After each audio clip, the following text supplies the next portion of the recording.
demande d'accueillir Laurent Carrier, Alexandre Soyer. L'IA gène au service du développement IT par l'exemple. Eh bien, l'exemple, c'est tout de suite sous un tonnerre d'applaudissements. Mesdames et messieurs, allez. Bonjour. Voilà. Et je la garde, hein, parce qu'il n'y a pas de raison. Oui, mais enfin, c'est moi qui ai la priorité sur la casquette. Pour ceux qui se rappellent de l'année dernière, la casquette était rouge. Cette année, j'ai décidé qu'elle soit verte. Écoutez, on va essayer de vous parler d'un sujet très hype. Alors, je suis désolé s'il y a des super fans du vibe coding. On va un peu déconstruire certains mythes. Mais avant tout, Laurent Carrier, groupe L'Oréal, je dirige des équipes de dev. On fait une utilisation assez intense de ces nouveaux outils qui sont arrivés. Et je tenais surtout à faire la présentation, puisque je suis quand même un peu le vieux, de la partie, faire appel à quand même la nouvelle génération qui va être totalement, augmentée par ces outils. Et je laisse Alexandre se présenter 30 secondes. Bonjour à tous. Du coup, je m'appelle Alex. Ça fait 12 ans que je suis développeur maintenant. Et oui, déjà, je me suis rasé ce matin, c'est pour ça que ça se voit pas trop. J'ai fondé du coup Light Driven Dev, qui est la première communauté de développeurs augmentés à l'IA. Et le but de mes journées, le but de ces derniers mois, ça a été de trouver les meilleures méthodes pour coder beaucoup plus vite avec de l'IA, sans perdre en qualité. Donc voilà, on va opposer ça au vibe coding, et puis j'espère que vous allez passer un bon moment. Voilà, et on va faire un duo, peut-être le gentil flic, le méchant, ou le vieux, le jeune. Ou inversement. Vous verrez pendant l'échange, on change de casquette assez régulièrement. Donc, le vibe coding, est-ce que c'est la fin du code tel qu'on le connaît? Donc, c'est une question. Et je propose à la régie si elle pouvait lancer la vidéo du CEO d'Anthropic, si c'est possible. Advantage is a very powerful tool. If I look at coding, programming, which is one area where AI is making the most progress, what we are finding is we are not far from a world, I think we'll be there in 3 to 6 months, where AI is writing 90% of the code. And then in 12 months, we may be in a world where AI is writing essentially all of the code. But the programmer still needs to specify, what are the conditions of what you're doing? What is the overall app you're trying to make? What's the overall design decision? How do we collaborate with other code that's been written? How do we have some common sense on whether this is a secure design or an insecure design? So as long as there are these small pieces that a human programmer needs to do that the AI isn't good at, I think human productivity will actually be enhanced. But on the other hand, I think that eventually all those little islands will get picked off by AI systems. And then we will eventually reach the point where the AIs can do everything that humans can. And I think that will happen in every industry. I think it's actually better that it happens to all of us. Vous pouvez l'arrêter. Pour ceux qui voudront aller plus loin, j'ai mis le lien de l'interview. Et donc, en fait, ce qui est assez intéressant, moi, je suis un esprit un peu scientifique, donc j'analyse toujours ce qu'on me dit, je suis un peu un esprit critique. Et donc, quand j'ai écouté cette interview, je suis allé immédiatement sur le site d'Anthropic et je suis allé voir les offres d'emploi. Bon, ce monsieur dit que globalement, les développeurs vont être remplacés par l'IA. Bon, j'ai dit, c'est quand même bizarre, il a quand même encore des offres d'emploi sur les développeurs. Donc, c'est assez intéressant de voir un peu de cette schizophrénie dans laquelle on peut être sur ces sujets, où il y a des gens qui postent, il y a des interrogations sur la disparition de ces emplois, etc. Et c'est ce qu'on va essayer d'explorer et de voir qu'est-ce qui est le mythe, quelle est la part du mythe et quelle est la part de la réalité. Ah, je ne sais pas où il faut que... Voilà. Donc je laisse la parole à Alex pour tenter de faire une définition, je dirais, du vibe coding et puis de connaître, lui, quelle est sa définition, puisque c'est un homme de la pratique quotidienne. Merci Laurent. Il y a beaucoup de choses en effet par rapport à ça. La première, c'est que l'interview que vous venez de voir du coup de Dario Amodei, qui est le CEO d'Anthropic, qui ont fondé Claude, du coup qui est la meilleure IA a priori à l'heure actuelle. est-ce qu'il n'y a pas un conflit d'intérêts? Est-ce qu'il n'y a pas des fantasmes? Est-ce qu'il n'y a pas pas mal de hype autour de ça? Et au-delà de ça, est-ce qu'il n'y a pas beaucoup de marketing aussi autour de l'IA? Donc le vibe coding, c'est quoi? Donc vous avez la définition sous les yeux, je ne vais pas vous la lire. Le but, en fait, c'est de vous dire, OK, je ne vais pas coder, je n'ai pas forcément besoin d'apprendre à coder, je vais vibe coder, c'est-à-dire je vais énoncer un besoin. L'IA va travailler toute seule. Et moi, je vais regarder, grosso modo, si le site se construit tout seul. Donc c'est vraiment une optique où on regarde très peu le code, finalement, on s'en tape un peu. Tout ce qu'on veut, nous, c'est que ça marche. Donc on va prompter, jusqu'à ce qu'on arrive à un résultat. Et du coup, il y a ce monsieur qui est un peu à l'origine de tout ça, qui a défini le vibe coding. Et de base, c'était juste un tweet. C'était juste un tweet pour dire, je crois que le fait que tout le monde utilise Cursor, Windsurf, GitHub Copilot, tous ces outils sans forcément apprendre à coder, ça peut avoir un nom, et ce nom-là, c'est le vibe coding qui peut être exercé par des développeurs et surtout par des profils non-tech. Et moi, j'ai une question, Alex. Dans ton quotidien, quand tu travailles, est-ce que tu ne fais que des prompts et tes applications se développent tout seul? Est-ce que c'est la vérité? J'aimerais bien. Est-ce que tu veux la vérité ou est-ce que tu veux un joli mensonge? Ici, on préfère la vérité à Lima. Du coup, pour répondre, mon travail en 2 ans, il a énormément changé. On va en parler juste après. Je pense que je passe 3/4 de mon temps à prompter aujourd'hui. Et les 25% restants, c'est du code manuel et beaucoup de reviews. En aucun cas, aujourd'hui, je peux déléguer tout mon taf à l'IA pour la simple et bonne raison que si c'était le cas, j'aurais plus de travail. Merci. Premier mythe qu'on va essayer d'explorer, c'est tout le monde devient un développeur. Donc voilà, notre président de Lima deviendrait un développeur, Michel deviendrait un développeur, François, tu deviendrais un développeur. Voilà. Donc et en fait, la réalité est plutôt, oui, on va doter ces gens de super pouvoirs avec des limites qui sont parfois invisibles et qu'il faut apprendre à connaître. Et donc j'aimerais te poser la question, Alexandre, tu es un super-héros, donc tu as un super pouvoir. Est-ce que tu vois à travers les murs, etc. Mais est-ce que tu peux nous dire quelles sont quand même les capacités qui ont été augmentées dans ton métier par ces outils et quels sont les skills sur lesquels tu es toujours obligé de le faire avec ton petit cerveau, avec la vitesse humaine? Ouais, carrément. Déjà, le premier skill, le premier super pouvoir, c'est qu'aujourd'hui, je peux coder, je pense, dans n'importe quel langage. Là où avant, j'étais plus sur mes langages à moi.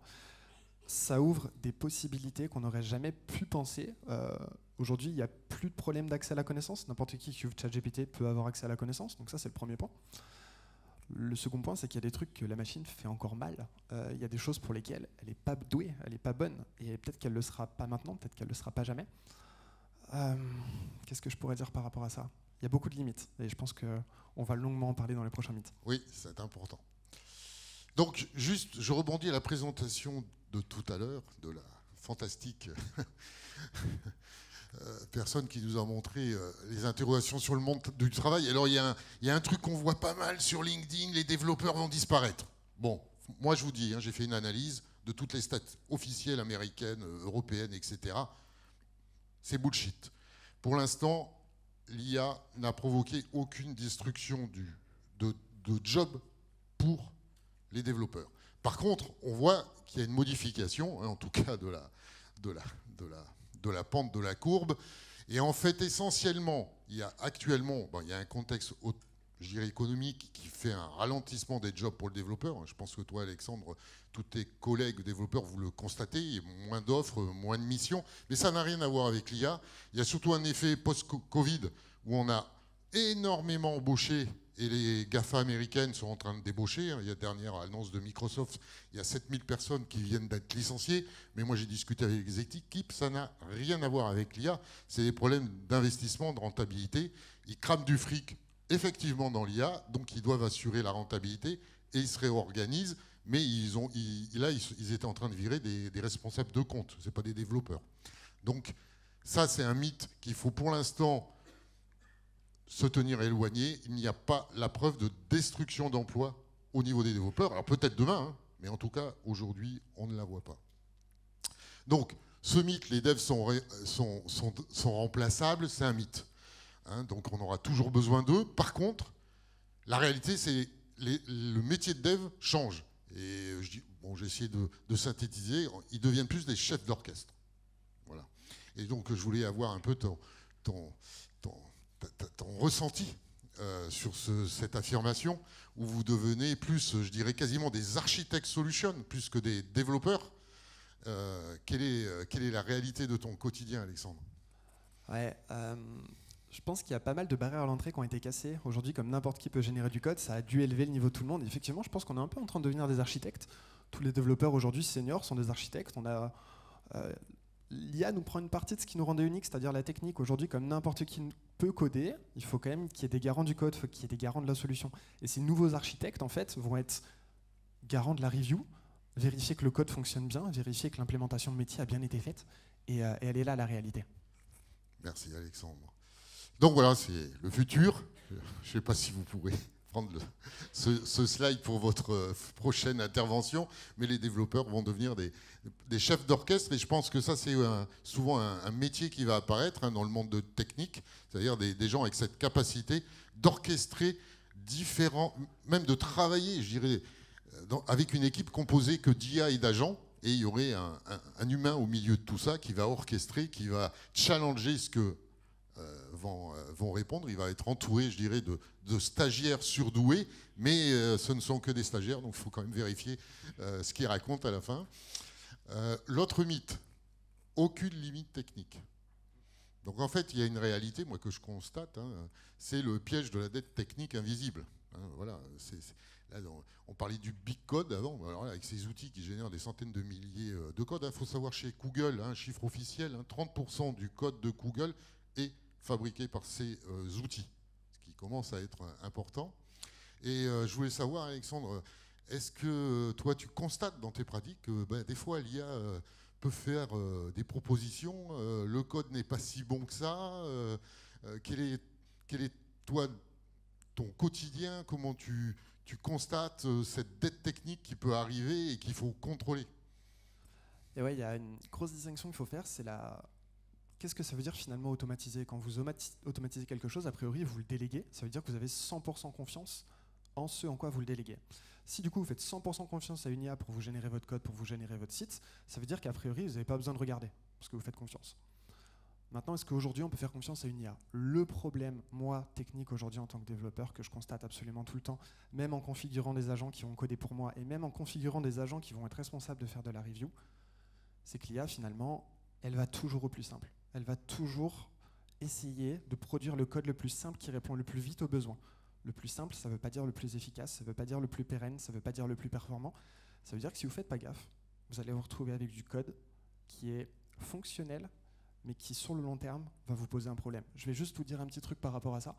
Même si l'IA, elle fait 1% d'erreur, 2% d'erreur, peut-être même 5%, c'est pas grand-chose.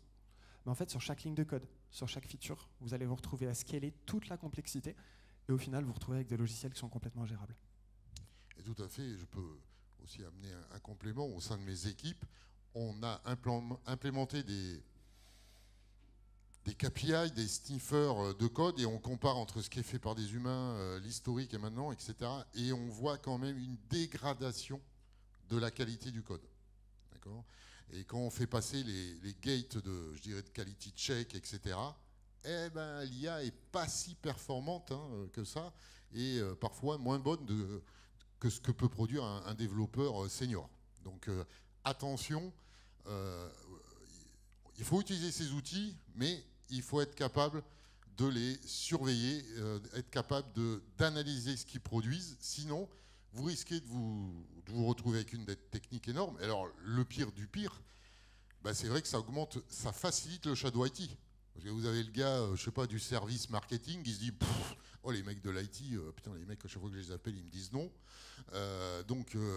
Tiens, je prends un curseur, je me fais rembourser mon abonnement en note de frais, au niveau de connu, personne ne le voit, et je développe ma petite appli. Bon, bonjour le résultat, 3 ans après, le gars part, vous vous retrouvez avec un truc, c'est une vraie verrue, donc c'est la catastrophe. Donc c'est vrai qu'il y a des enjeux côté DSI, d'essayer d'encadrer l'usage de ces outils, surtout si certains métiers s'en emparent, ça peut être très vite catastrophique.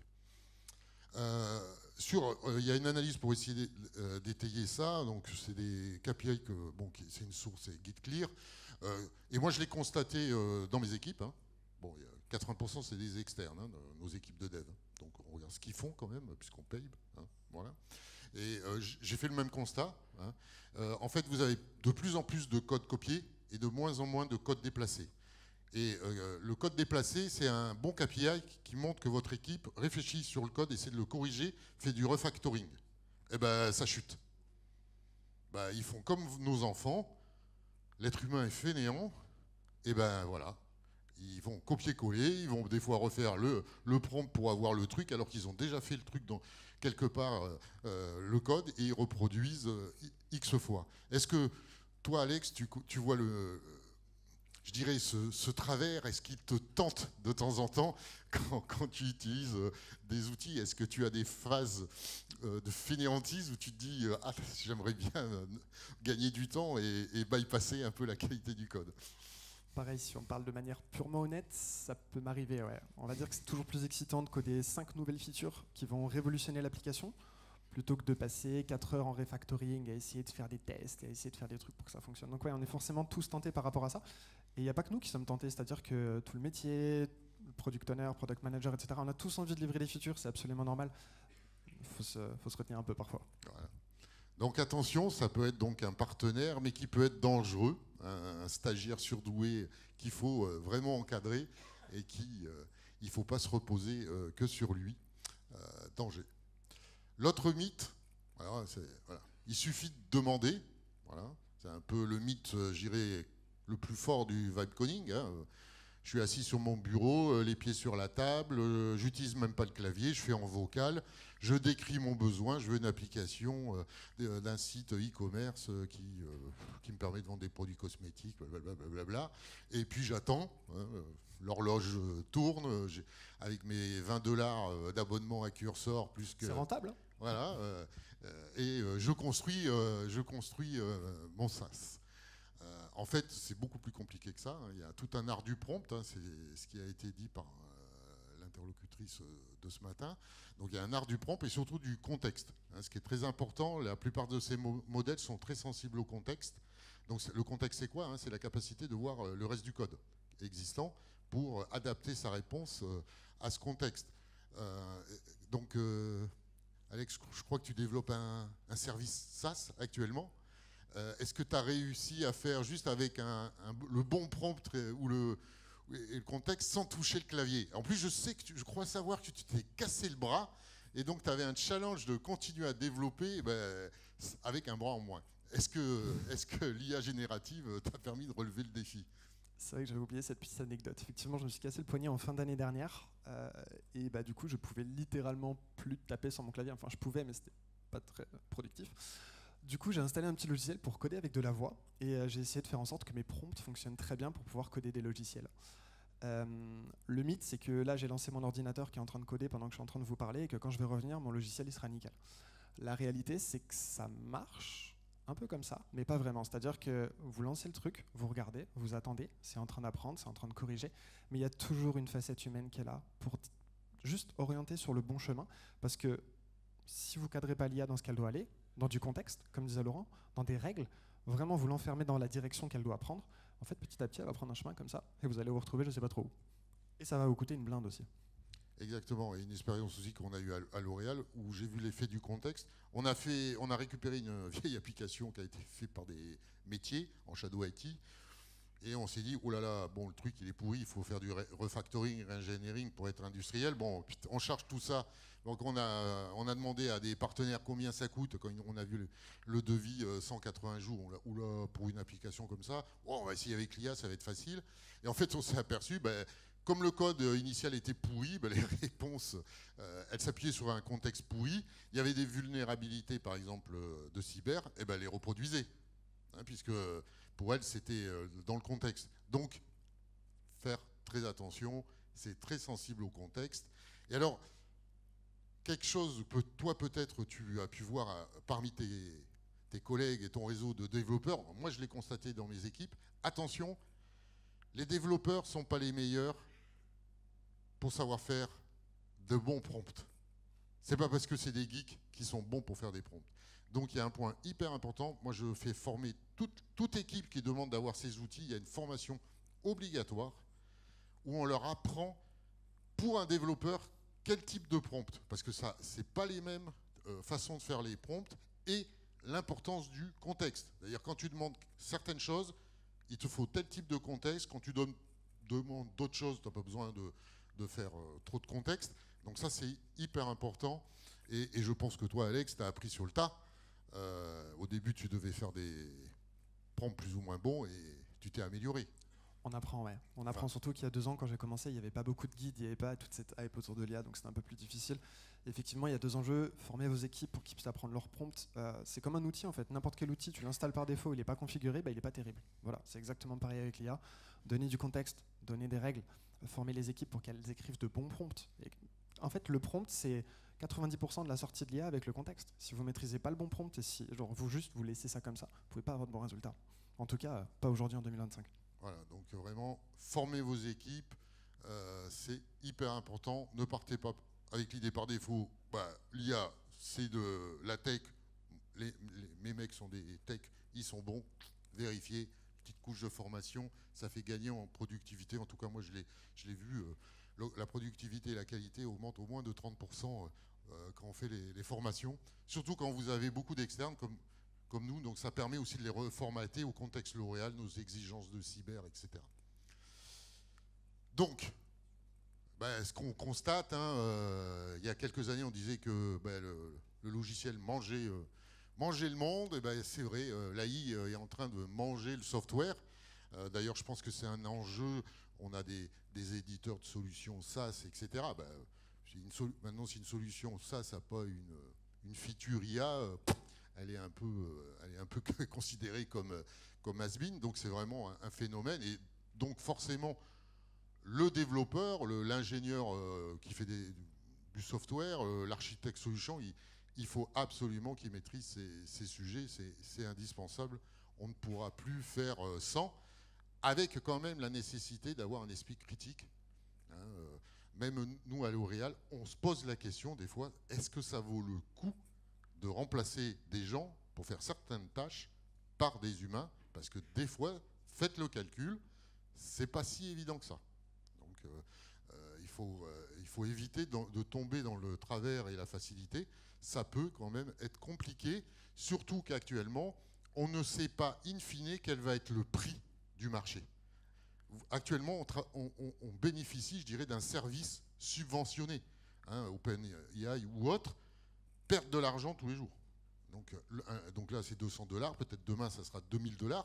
À $2000, on peut se poser la question, une équipe, un gars en Inde peut faire peut-être le boulot et pas l'IA à $2000.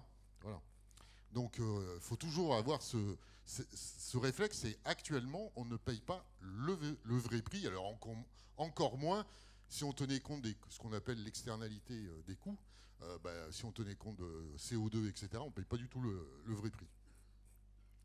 Le dernier mythe, c'est le paradoxe de la confiance, c'est croire sans vérifier.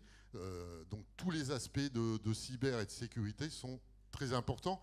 Donc j'ai un graphe qui exprime le fait que, en tout cas, nous, c'est la voie qu'on a choisie à L'Oréal. On pousse à l'utilisation de ces outils, mais en parallèle et en même temps, on renforce nos contrôles de sécurité. Donc là, c'est une étude qui a été faite sur, je crois, 500 entreprises.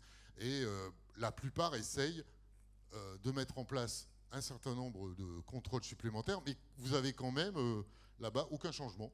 Il y a 15% des entreprises qui utilisent l'IA, ils font aucun contrôle supplémentaire. Moi, j'aimerais pas être dans ces structures-là parce que je pense qu'elles vont avoir des petites bombes à retardement. Et toi, Alex, qu'est-ce que tu fais, toi, concrètement, sur tes contrôles sécurité? Est-ce que tu fais une confiance aveugle et quand tu as produit ton code, tu l'envoies à ton client en disant l'IA, elle m'a fait un truc au petit cordeau, aucun problème. Et bonne chance. Voilà, je passe vite à ma mission suivante, ça me gagne du temps. Ouais, c'est ça. C'est qu'en fait, depuis que j'ai utilisé l'IA, je crois que j'ai jamais fait autant de tests, autant de contrôles, autant de reviews de sécurité. Parce que comme ça permet d'aller super vite, derrière, vous devez vous assurer, vous empiler tellement les features, on peut tellement aller plus vite que si derrière on n'a pas une stack qu'on corrige correctement, ça finit tôt ou tard par se péter les dents. En fait, les fondations de la maison, c'est ce qui fait qu'on a une bonne maison et que dans 10 ans, ça finit pas en ruine. Et c'est exactement la même chose pour le software. Les bonnes pratiques du code qui s'appliquent sans IA s'appliquent également avec de l'IA. Et voilà. Bah, écoutez, voilà la vraie vie La sagesse. d'un développeur. Alors, en quelques secondes, parce qu'il ne nous reste plus beaucoup de temps, quel est toi ton... T'es un magicien, hein, Alexandre. Alors, est-ce que tu peux nous révéler un peu de tes secrets? Qu'est-ce qu'il y a dans ton chapeau pour faire apparaître le lapin? Donc voici l'armure d'Iron Man. Ici, je vous ai mis, vous pouvez prendre une photo si jamais ça vous dit, je vous ai mis le top des outils IA que moi j'utilise au quotidien en tant que développeur et qu'on utilise dans la communauté. Donc c'est des outils qu'on a éprouvés, on sait qu'ils fonctionnent. Je vous ai mis quelques petites listes. En fait, le but de ces outils, c'est simplement de vous faire gagner du temps sur des tâches que vous maîtrisez jour après jour. C'est aussi simple que ça. On va coder un peu plus vite avec Cursor, on va aller plus vite dans le terminal avec d'autres outils, on va automatiser des tâches dans le calendrier. C'est tous ces petits trucs-là en fait qui vont nous faire gagner du temps et qui vont nous faire être plus efficaces. Donc voilà, Alexandre prendra quelques pourcents de vos gains de productivité si vous copiez son combo. Donc pour conclure, puisque on est un peu dépassé, en gros, il va avoir un choix. Alors, on a essayé de faire un parallèle avec la science-fiction, Robocop, etc.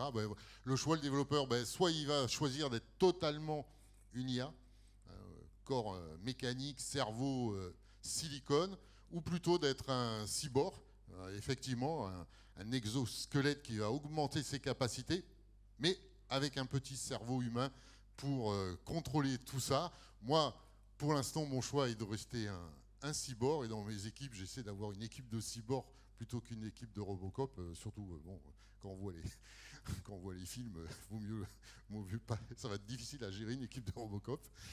Et je sais pas, toi, quel est ton choix pour le futur, Alexandre, en conclusion? 100% pour l'armure d'Iron Man. Je choisis ça. Écoutez, voilà, on a terminé. On vous remercie de votre attention. Merci Laurent. Bon, sur la technique, j'ai rien à dire. Et sur la casquette, malheureusement aussi, j'ai bien le sentiment que la tienne est bien meilleure que la mienne. Allez, on a quand même quelques... Est-ce qu'on a un peu de temps en régie? Pas beaucoup, hein, mais bon, quand même, on va pas vous frustrer, puis c'est pas rien, ce sujet. Allez, c'est parti. Si vous bien te présenter, question courte, et puis raison, bon, question, bref. Ludan Steckley, Murex. Donc je vois bien la perspective du développeur qui s'outille, c'est bien. Je vois bien la perspective effectivement équipe qui cherche à contrôler tout ça en suivant les évolutions. Moi j'essaie, si on se place dans une perspective un peu plus long terme, 3, 4, 5 ans, ma question c'est plutôt est-ce qu'il faut continuer à embaucher des développeurs ou pas plus que ça en fait, parce que pour les boîtes qui utilisent un petit peu moins d'externes en fait, la question, c'est un peu maintenant, en fait. Les développeurs de demain, c'est aujourd'hui qu'on les embauche. La question, c'est ce qu'on a essayé de dire, vous aurez toujours besoin de développeurs, ok? Alors peut-être un peu moins, en fonction des gains de productivité, des contextes économiques aussi de votre entreprise. Il y en aura peut-être un peu moins, mais embaucher que des développeurs qui maîtrisent ces outils. Ça, c'est, je dirais, le principal concurrent d'un développeur quand j'ai des échanges avec mes équipes. Ils me disent « Ah, l'IA va me remplacer ». L'IA ne va pas te remplacer. Ce qui va te remplacer, c'est un dev plus malin que toi, qui va se former, qui va être meilleur que toi, qui va proposer peut-être des TJM à peu près équivalents, parce qu'il ne va pas baisser trop son tarif, mais il va faire le truc en 30% de temps de moins que toi. Et moi, je vais prendre le gars qui va faire le truc en 10 jours au lieu de 20. Ouais, 100%, je pense qu'on n'a jamais eu autant besoin de développeurs seniors qu'aujourd'hui, des développeurs qui sont capables de générer du code très vite et surtout de le comprendre pour pouvoir le corriger. Et je pense que c'est plus vers ça dont on va se tendre, d'autant plus où les IA devenant de plus en plus smart, il y a forcément un moment, effectivement, dans 3 ou 5 ans, où elles seront devenues tellement intelligentes qu'en fait, les problèmes de code et de mauvaise qualité qu'on est en train de subir actuellement, parce qu'on est vraiment au tout début de la vague, peut-être qu'on les aura plus. Donc effectivement, il y aura, comme disait Laurent, je rejoins tout à fait, il y aura peut-être moins besoin de développeurs, mais par contre, on aura besoin de développeurs expérimentés, parce que qu'on soit honnête, il n'y a personne qui veut faire notre travail. Il n'y a personne qui veut se prendre la tête à comprendre pourquoi nos applis ne marchent pas et à chercher la ligne de code qui ne fonctionne pas, etc. Donc on aura toujours besoin des développeurs, c'est juste qu'on sera un peu différent. Voilà. Bonjour, Romain Léger de Colas Digital Solutions, ici. J'avais une question, donc au vu de tout ce qu'on s'est dit là, est-ce que vous avez réussi à mettre en place des KPI qui vous permettent de mesurer le gain en productivité de l'utilisation de l'intelligence artificielle et de tous ces outils, finalement, par rapport à développer sans? Alors après, je laisserai Alexandre, parce que si tu veux, il y a 2 formes de KPI. Il y a la productivité d'un freelance, etc., ou d'un indépendant, puis les KPI pour une organisation. Donc oui, au niveau de notre organisation, on l'a mis en place. Et il faut le faire. Parce qu'à un moment, votre DAF, votre CEO va vous demander des comptes. Hein, voilà. Alors après, attention aux chiffres que vous avez donnés. Hein, parce qu'en général, vous lui dites j'ai 15% de productivité, il va vous réduire le budget de 15%. Donc faites gaffe à ce que vous dites. Mais on peut le faire. Si jamais vous voulez, on pourra en discuter. Il y avait une question, c'était vous, puis on en a 3-4. Alors, ce qu'on va faire, c'est qu'on va les prendre toutes. Vous allez répondre rapidement, peut-être pas à toutes, en mode synthèse. Et puis évidemment, après, il y a toute la zone de networking pour des questions un peu plus one-to-one. C'est parti. Alors, présentation, question rapide. Présentation, question rapide. J'en ai vu une au fond. On les enchaîne. Merci. Bonjour, Marc Amblard. Je suis consultant indépendant basé à San Francisco. J'interviens tout à l'heure, c'est pour ça que je suis là. Question rapide. Moi, j'observe en fait que dans le Silicon Valley, il y a des baisses en fait d'effectifs au niveau des codeurs. Et tu faisais référence tout à l'heure, Alex, au besoin de codeurs seniors. En fait, la problématique, c'est que le besoin de juniors commence à disparaître. C'est ce que je constate en tout cas là-bas. Donc, pour avoir des seniors, il faut d'abord avoir des juniors. Eh bien, merci. Deuxième question, ça va être frustrant de ne pas répondre, il ne faut pas en oublier au passage. La question est un peu dans le même sens. Donc Charles-Henri Ronzeau, Caisse des dépôts, innovation. Si on a besoin en fait d'avoir des seniors avec un esprit critique pour pouvoir bien challenger et vraiment travailler sur ces codes-là, etc., comment est-ce que des juniors actuellement qui arrivent avec ces outils peuvent devenir des seniors, c'est-à-dire d'acquérir l'expérience en se tapant les dents sur du code, en le faisant eux-mêmes, etc. C'est comment on résout ça? Vous retenez bien, il y a alors 3 autres qui vont s'enchaîner, comme ça on est dans les délais, puis après, voilà. Bonjour, Sarah Skaou, groupe APAV, responsable innovation. Une question très très rapide concernant la formation. Vous dites qu'il y a une formation obligatoire au prompt. Est-ce que c'est une formation adaptée au métier de développeur ou est-ce que c'est une formation générique? Voilà. Allez, si vous voulez commencer à... Attends, allez, vas-y. Là, il y a une question au fond. Ouais, tiens, je vais demander à ceux qui sont au milieu de se rapprocher. Merci. Bonjour, Alexandre Maître, SNCF. Je voyais donc votre liste d'outils là, sur la fin. Et paradoxalement, donc vous insistez sur l'enjeu de contrôler la qualité des productions. Il ne semble pas y avoir d'outils justement pour aider avec l'IA à contrôler la production. Est-ce que vous constatez la même chose ou est-ce que c'est une illusion? Et la dernière des questions, ça ne va pas être simple. Youn, en fait, BPCE-SI. Question, là, donc on va monter des équipes hybrides avec des robots, des agents. Et votre question, c'est comment on fait pour gérer de la connaissance avec des seniors? Donc, comment on va extraire les informations et faire évoluer ça, puisqu'il y a une baisse de qualité qu'on produit avec de l'IA. Le paradoxe. Alors, bon, je vous propose que dans vos réponses, vous fassiez référence aux différentes questions. Au-delà de 5, ça va devenir dur. Ouais, merci alors on va tous. essayer de faire... Donc, oui, on voit des phénomènes aux États-Unis, une baisse de la demande aux développeurs, mais ça n'a rien à voir avec l'IA. Si vous voulez, on pourra en discuter. Non, enfin, on peut avoir des avis partagés. J'ai étudié les statistiques, notamment aux US, il y a eu des modifications de règles comptables et fiscales qui expliquent en partie ce qui s'est passé. Formation spécifique indispensable. Ça n'a rien à voir. Voilà, donc ça, il faut le faire. Des outils pour contrôler, Alexandre n'a peut-être pas tout mis dans son combo, vous pourrez voir avec lui, il en existe, il n'y a pas de souci. Et oui, super challenge RH, junior, senior. La réponse, je ne l'ai pas totalement, je dirais qu'une partie, ça va être votre contexte. Si votre code existant est très fort, quelqu'un qui va arriver, même junior, avec l'IA, va pouvoir...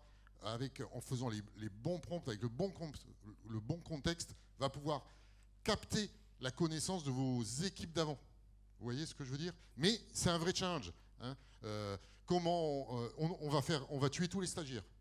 D'accord? Donc comment on va former ces juniors? Mais j'ai pas la réponse, c'est un super challenge. Ok, je vais essayer de répondre très très vite. En une minute, parce que je me fais vraiment engueuler là sur le timing. On a une visio derrière, ça va pas être simple. À tout de suite. Allez. Ok, vous savez ce qu'on va faire, sinon vous venez me voir après, on en discute et je répondrai à vos questions de manière individuelle. Grosso modo, je suis assez d'accord avec ce que dit Laurent sur quasiment toute la ligne, c'est très important de former. Les KPI, il y en a plein, j'ai formé des gens en entreprise, j'ai formé des freelances, c'est pas du tout les mêmes choses, on pourra en discuter plus longuement après, parce qu'effectivement il y a la problématique at scale qui rentre en jeu. Par rapport aux juniors, j'ai vraiment un avis assez tranché par rapport à ça aussi, on a formé énormément de développeurs juniors, ne serait-ce qu'en France.